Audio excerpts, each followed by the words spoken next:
60대 중반에서 안면거상을 했는데 2년이 다 지났는데도 얼굴이 잡아당기는 느낌, 그리고 귓볼이나 얼굴 전체가 이렇게 오그라드는 느낌, 이런 느낌이 드신다는 거거든요. 이거 언제나 자연스러워질까 이렇게 물어봤는데, 사람이 체질이란 게 흉터가 낫는 과정이 사람마다 다 다릅니다. 얼굴 모양 생긴 데 다르고 성격 다 다르고 하듯이 상처 나아가는 과정도 다 달라요. 어떤 사람은 흉이 오그라들면서 나아요.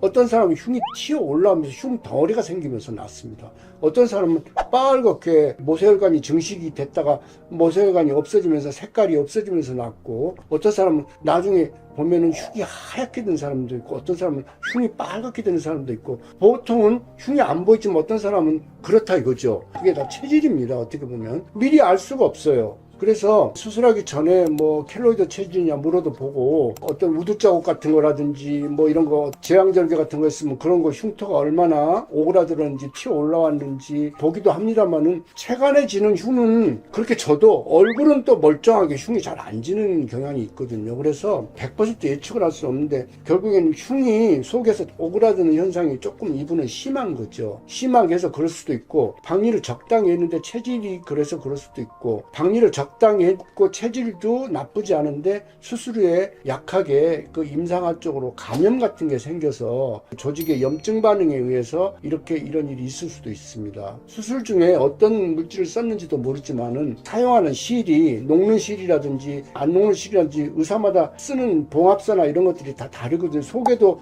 스마스를 잡아당겨서 꼬매놓는 실이 다 있을 거 아니에요. 묻혀있는 실이 몇 달 있으면 녹아서 없어지는 쓰기도 하지만, 어떤 의사는 녹지 않는 그 합성 수지 실을 쓰기도 해요. 근데 그런 실들이 어떤 경우에는 속에 남아있는 실이 있을 수도 있는데, 실의 선택을 하는 의사에 따라서는 그 실이 오랫동안 남아있는 실을 쓰는 경우도 있는데 이물 반응을 나타내는 경우도 있습니다. 그 속에다 실리콘 실 같은 것으로 해서 이렇게 써서 잡아당기는 루프를 만들어주는 경우도 있잖아요. 그 실리콘 실도 녹지 않은 실이에요. 근데 실리콘 실도 이물 반응을 나타내는 사람은 가렵고 오그라드는 느낌 있고 아프다고 그러는 분도 있을 수 있거든요. 그래서 속에다 쓰는 실은 녹는 실을 쓰는 게 좋고, 녹지 않는 실 쓰는 의사도 상당히 많습니다. 오랫동안 인대처럼 작용을 해서 살이 늘어지지 말라고 나일론 실 계통을 쓰는 경우도 많은데, 그러한 실들이 그 조직을 자극을 해서 속에서 흉을 만들어내면서 오그라드는 현상이라든지 아프다든지 오랫동안 그런 느낌을 가져올 수가 있어요. 이물 반응인지 체질 때문에 그런 건지 이것만 갖고는 알 수가 없습니다.